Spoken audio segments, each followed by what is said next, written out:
நீங்கள் பார்த்து கொண்டிருப்பது உங்கள் ஜாஷ்வா டிவி. சகல ஜனங்களுக்கும் நற்செய்தி.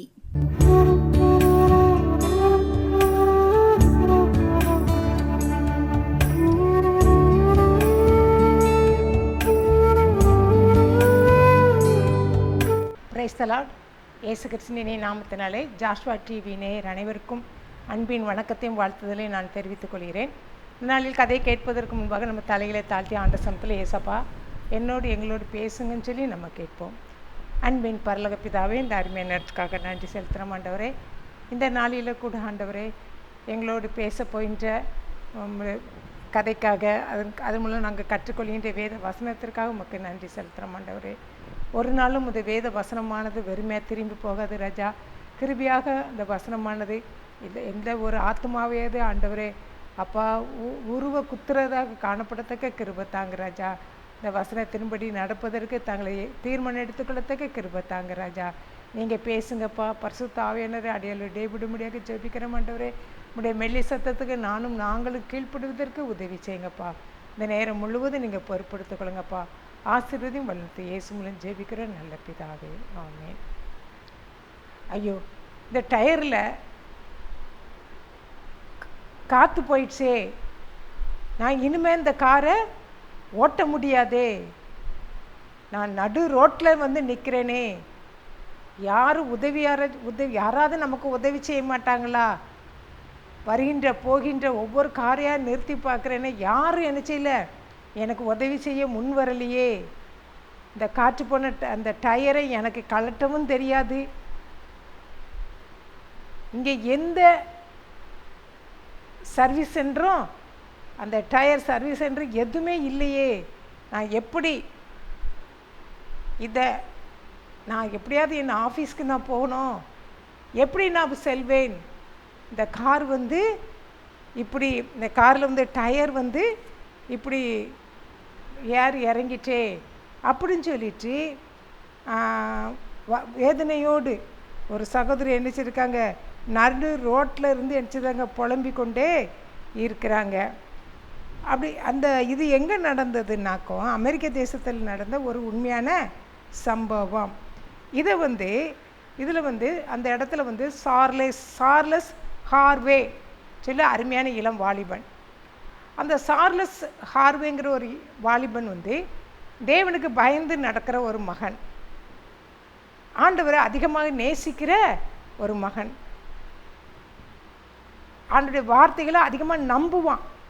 ஏசப்பா வசனத்தை, ஆண்டு வேதத்தை அதிகமாக வாசித்து அதை நேசித்து அதை விசுவாசித்து தனக்கு சொந்தமாக்கி கொள்கின்ற ஒரு அருமையான வாலிப மகன்.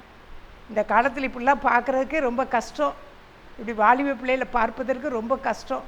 ஆனால் அந்த நாட்களில் அந்த சகோதரன் சார்லஸ் ஹார்வேங்கிற சகோதரன் அருமையாக ஏசப்பாவுக்கு பயந்த ஒரு மகன், ஆண்டுடைய வசனத்தை விசுவாசிக்கிற ஒரு மகன். அந்த மகன் வந்து இவ்வளவு அவனுக்கு ஏசப்பா அதிகமாக நம்பி இருந்தான், அதிகமாக ஆண்டவரோடு பேசி கொண்டு இருக்கிறான்.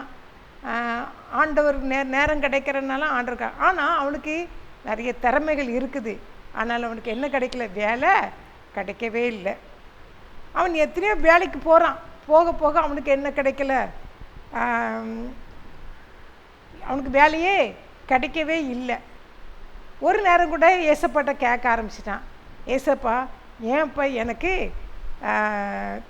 எனக்கு சில சமயம் சோர்ந்து போயிடுவான், எனக்கு வேலை கிடைக்கலையே, ஏசப்பா ஏன் எனக்கு வேலை கிடைக்கல, யாருடைய கண்களையும் தய கிடைக்கவில்லையே, நான் என்ன செய்வேன் அப்படின்னு சொல்லிட்டு மனதளவில் சில சமயம் சோர்ந்து போய் சில சமயம் இப்படி பேசவும் ஆரம்பிச்சிட்டான். வாலிப மகன் அல்லவா, அவனுக்குள்ளே என்ன கண்டுபட்டுச்சு, ஒரு சோர்வு. எவ்வளோ தான் அவனுக்குள்ளே விசுவாசம் இருந்தாலும் அந்த சூழ்நிலையை பார்த்து அவன் என்ன செய்யிட்டான், சோர்ந்து போயிட்டான். சோர்ந்து போய் இப்படி இருக்கிற சூழ்நிலையில் ஆனால் மறுபடியும் தன்னை நினச்சிமா தேற்றிக்கொள்ளுவான். சரி, ஆண்டவர் நடத்துவார் என்ன அப்படின்னு சொல்லிட்டு தன்னை தேற்றி கொண்டவனாக நினச்சிதான் இருந்தான். இந்த சமயத்தில் அவனுக்கு ஒரு இன்டர்வியூ வந்துருந்துச்சு. அதில் வந்து அந்த மகனை நீ உடனே வந்து நினச்சது இந்த இடத்துல பங்கேற்றுக்கொள், அந்த கடிதம் வந்தது. அந்த கடிதத்தை பெற்ற உடனே ரொம்ப சந்தோஷம். உடனே ஏசப்பாவுக்கு நன்றி சொன்னான்.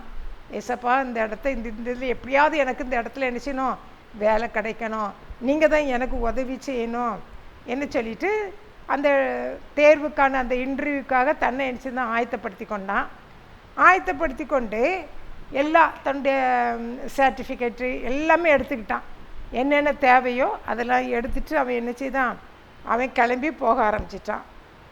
அப்போ அவன் போகும்போது அந்த அவன் அங்கே போய்கொண்டிருக்கிறான்.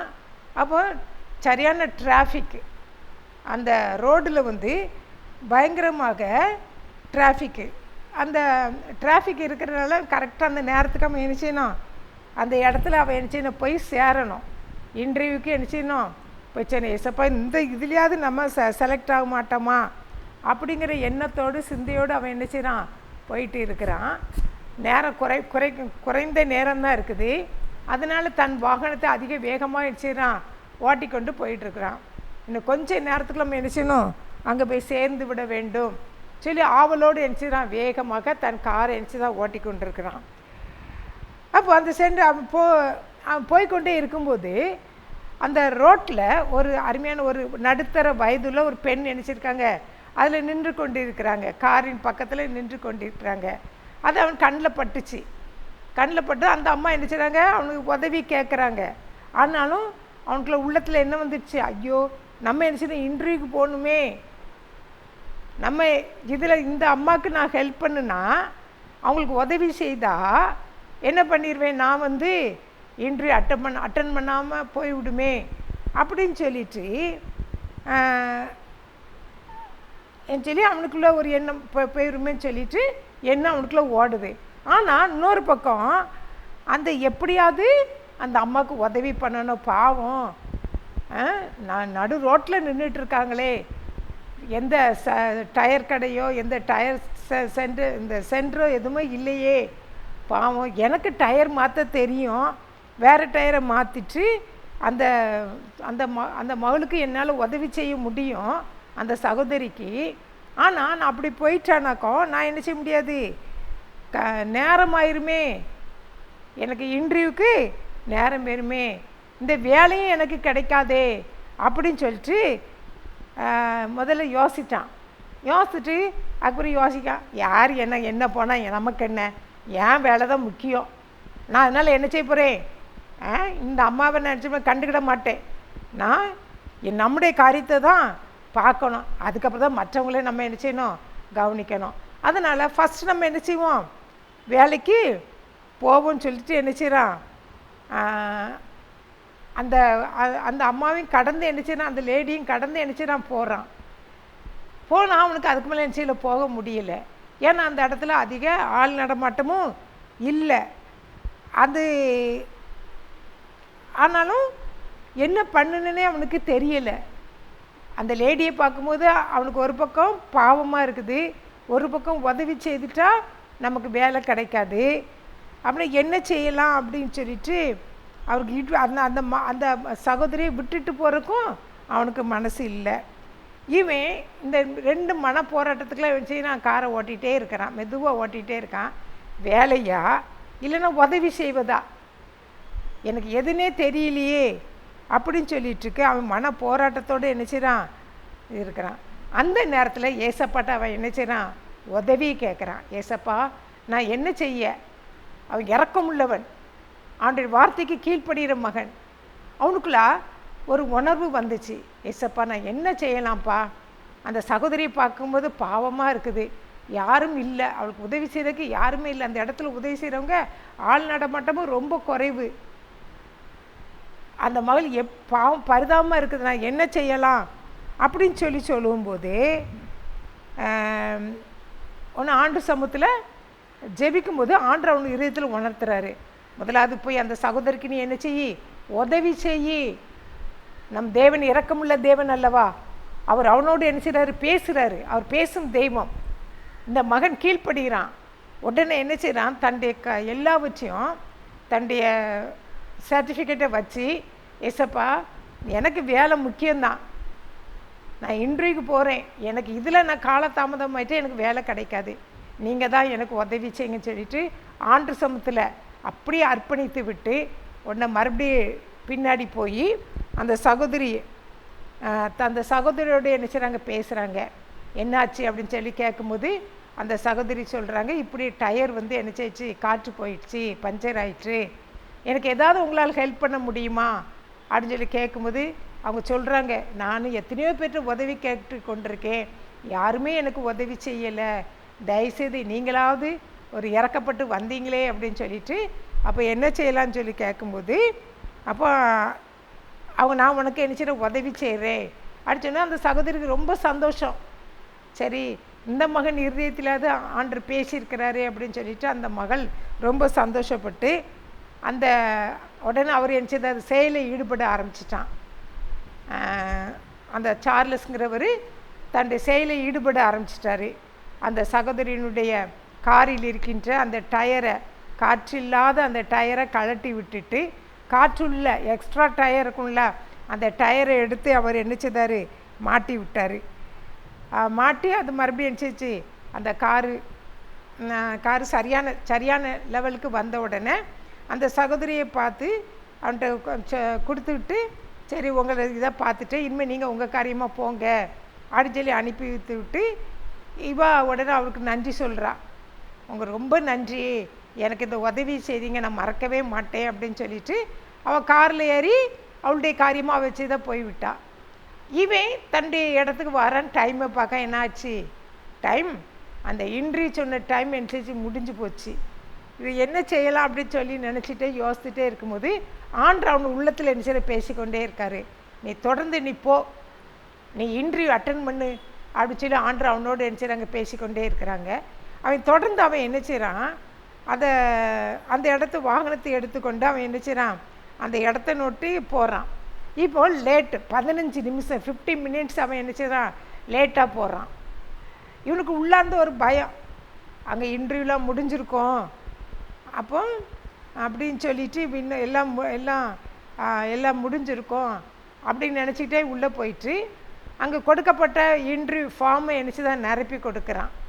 அவங்க ஒரு ஃபார்ம் கொடுக்குறாங்க, அதை நிரப்பி கொடுத்து வெளியில் வந்து உட்கார்ந்துட்டுருக்கான். ஃபுல்லாக ப்ரேயர்ஃபுல் தான். ஆண்டவர் சமூகத்தில் முழங்கால் படிட்டு, ஏசப்பா நீங்கள் எனக்கு உதவி செய்யுங்கப்பா அப்படின்னு சொல்லிட்டு ப்ரேயர் பண்ணிகிட்டே இருக்கான். கொஞ்ச நேரம் கழிச்சிச்சு அவனை என்ன செய்கிறாங்க, இன்டர்வியூக்கு அந்த இதுக்கு கூப்பிட்றாங்க, உள்ளே வாங்க அப்படின்னு சொல்லி கூப்பிட்றாங்க. கூப்பிட்ட உடனே அவன் உள்ளே போகிறான். உள்ளே போன பிறகு அங்கே பார்த்தானுக்கும் அது வேறு யாரும் இல்லை, அவனுக்கு ஒரு உதவி பண்ணாங்க பார்த்தீங்களா, அந்த டயரை மாற்றி கொடுத்தாங்களா, அந்த சகோதரி தான் அவனுடைய அந்த கம்பெனியின் ஓனர். அதை பார்த்த உடனே அவனுக்கும் பயங்கர ஷாக்கு, இவருக்கும் இந்த அம்மாவுக்கு பயங்கர ஷாக்கு. அப்போ கேட்கும்போது அவன் சொல்கிறான், இப்படி இந்த இன்டர்வியூக்கு வர நேரத்தில் தான் நீங்கள் நிற்கிறத நான் உங்களுக்கு என்ன செய்தேன், நீங்கள் காற்றில்லாத டயர், இன்னும் காற்று போன அந்த டயரோடு என்ன செய்யணும் பரிதவிச்சு நின்றுருந்தீங்க, அப்போ ஆண்டவர் என்னை ஏவுனார், அதனால தான் உங்களுக்கு வந்து நான் என்ன செய்தேன், ஹெல்ப் பண்ணேன், இன்றைக்கு பண்ணினேன் இன்றைக்கி, அதனால தான் உங்கள் இந்த இன்டர்வியூ வர லேட் ஆயிடுச்சு அப்படின்னு சொல்லி காரணத்தை சொல்கிறான். ஏற்கனவே அந்த அம்மாவுக்குன்னு தெரியும்.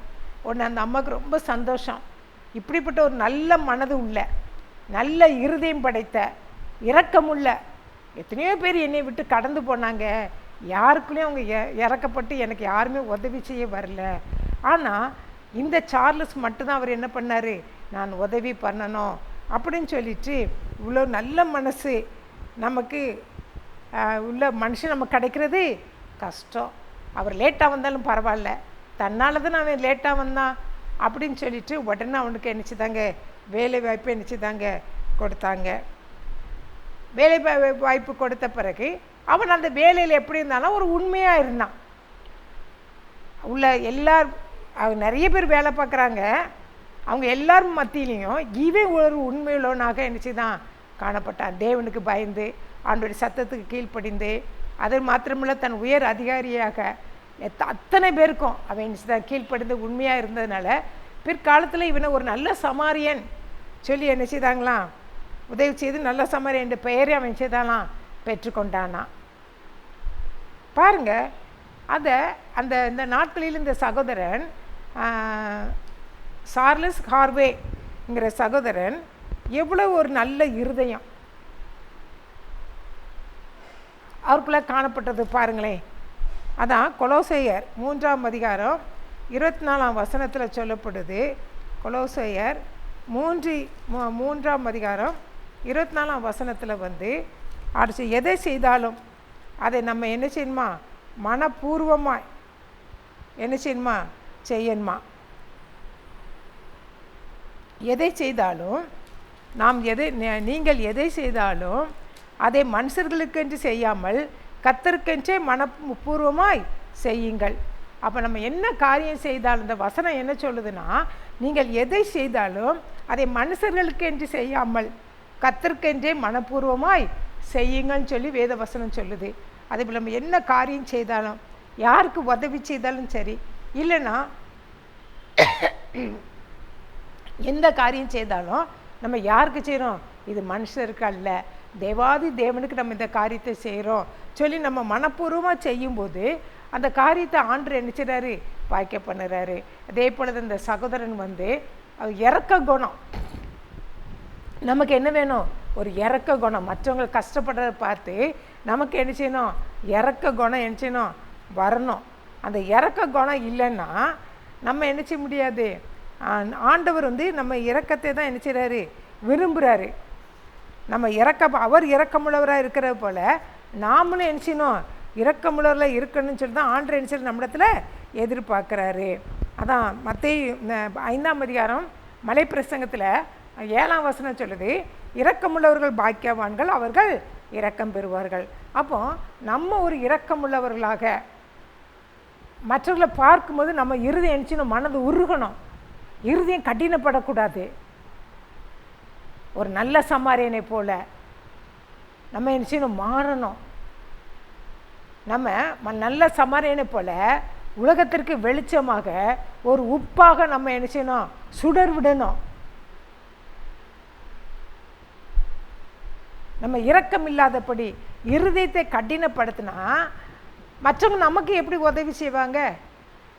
நம்ம இன்றைக்கு நம்ம இரக்கம் குணத்தை காட்டினாதான் மற்றவங்க நமக்கு என்ன செய்வாங்க, இரக்கத்தை காண்பிப்பாங்க, நம்ம மேலே இரக்கம் காண்பிப்பாங்க. இல்லை என்றால் நம்ம இரக்கம் காட்ட நம்ம கடின இருதயத்தோடு இருந்தால் மற்றவங்களும் நம்ம மேலே என்ன செய்வாங்க, கடின இருதயத்தோடு தான் என்ன செய்வாங்க, இருப்பாங்க. அதனால் இந்த நாளில் நம்ம என்ன செய்யணும், நம்ம இரக்கம் உள்ளவர்களாக நம்ம என்ன செய்யணும், காணப்பட. மற்றவங்க உதவியற்ற சூழ்நிலையில் காணப்படுறாங்களா, ஏதோ நம்ம ரோட்டில் நடந்து போகிறோம், இல்லைன்னா யாரோ நம்ம வீட்டில் வந்து உதவி கேட்குறாங்க. அப்போ உதவி கேட்கும்போது நம்ம வீட்டில் வைத்து கொண்டு நம்ம என்ன செய்வோம், இல்லை அப்படி சொல்லி நம்ம சும்மா விரட்டி அடிப்போம். அப்படி காணப்படாதபடி நம்மளுக்கு ஏன்றது ஒரு நம்ம அதிகமாக நம்ம கொடுக்க வேண்டாம், உங்களை அதிகமாக கொடுக்க வேண்டாம், நம்மளால் ஏன்றது ஒரு 10 ரூபாயோ 20 ரூபாய் இல்லை நம்மகிட்ட இருக்கிற ஒரு ஆகாரத்தையோ எதையாவது அவங்களுக்கு கொடுத்து நம்மளை என்ன செய்யலாம், அவங்கள அனுப்பி வைக்கலாம். அவங்கள வெறுமையாக அனுப்பி விடாதபடி என்கிட்ட இல்லை ஒன்றுமே இல்லை அவங்க இருதயத்தை நம்ம கட்டினப்படுத்தி அவளுக்கு நம்ம ஏன் கொடுக்கணும், கை கால் இருக்குதுல சம்பாதிக்கலாம்ல அப்படின்னு சொல்லி நம்ம என்ன செய்வோம், பேசுவோம். ஆனால் அப்படி சிலவங்க ஏமாற்றுவாங்க, அதை நம்ம என்ன செய்யணும், கண்டுகொள்ளணும். யார் ஏமாளி, யார் நம்மளை ஏமாற்றுறவங்க பார்த்துட்டு அதற்கு ஏற்ற மாதிரி நம்ம என்ன செய்யணும், அவங்களுக்கு ஹெல்ப் பண்ணுறவர்களால் நம்ம என்ன செய்யணும், மாறணும். மற்றவங்களை உதவி செய்கிறவர்களால் நம்ம என்ன செய்யணும், மாறணும். இருதய கடினம் என்ன செய்ய வேண்டாம், மற்றவங்களை பார்க்கும்போது ஐயோ பாவம் அப்படிங்கிற எண்ணங்கள் நமக்குள்ளே என்ன செய்யணும், உருவாகணும். இருதயத்தை கடினம், எனக்கு என்ன, நான் ஏன் இவளுக்கு நம்ம உதவி, இவனுக்கு எதுக்கு நான் உதவி பண்ணணும், வேண்டாம் நம்ம போயிட்டே இருப்போம் அப்படின்னு சொல்லிட்டு பல பொய்களை சொல்லி நம்ம என்ன செய்யக்கூடாது, இருதயத்தை கடினப்படுத்தி நம்ம கடந்து செல்லவே கூடாது. இருதயத்தில் கொஞ்சமாவது ஒரு ஈவு இரக்கங்கள் நமக்குள்ளே என்ன செய்யணும், காணப்படணும். அதை தான் ஏசப்பா என்ன செய்கிறாங்க, பார்க்குறாங்க. அதை ஆண்டு சொல்கிறாங்க, இரக்கமுள்ளவர்கள் பாக்கியவான்கள், அவர்கள் இரக்கம் பெறுவார்கள்னு சொல்லி வேத வசனம் சொல்லுது. அந்த வேத வசனத்தின்படி நம்ம என்ன செய்வோம், நடப்போம். அப்படி கண்களை மூடி ஆண்டு சமத்தில் இதுவரை நம்ம இரக்கம் இல்லாதவர்களாக இருந்தால், கடின இருதயம் உள்ளவர்களாக இருந்தால் ஏசப்பா என்னை மன்னிங்கப்பா, நான் இரக்கமுள்ளவர்களாக காணப்படுவேன்ப்பா, என்னை மாற்றுங்கன்னு சொல்லி ஆண்டு சமத்தில் கேட்போம். இரக்கமுள்ளவர்கள் பாக்கியவான்கள், அவர்கள் இரக்கம் பெறுவார்கள் சின்ன வேத வசனத்தின்படி. இதுவரை நான் கடின இருதயத்தோடு எத்தனையோ பேர் என் வீட்டுக்கு வாசலில் வந்த அத்தனை பேர் என் வீட்டில் இருக்கும். ஆனால் அவங்களாம் நான் விரட்டி அடிச்சிருக்கிறேனேப்பா, என்னை மன்னிங்கப்பா, நான் இனிமேல் அப்படி செய்ய மாட்டேன்ப்பா, என்னால் ஏன்றது ஒரு 10 ரூபாயாவது நான் அவங்களுக்கு என்ன செய்வேன், நான் உதவி செய்வேன்னு சொல்லி நம்ம தீர்மானம் எடுப்போமா? அன்பின் பரலோக பிதாவே, இந்த அருமை நேரத்துக்காக நன்றி செலுத்துகிறோம் ஆண்டவரே. இந்த நாளில் எங்களோடு பேசின உடைய வேத வசனத்தின்படி நாங்கள் நடப்பதற்கு உதவி செய்யுங்கப்பா. ஆசீர்வதியும் வழிநடத்தும். இயேசு மூலம் ஜெபிக்கிறோம் நல்ல பிதாவே, ஆமென்.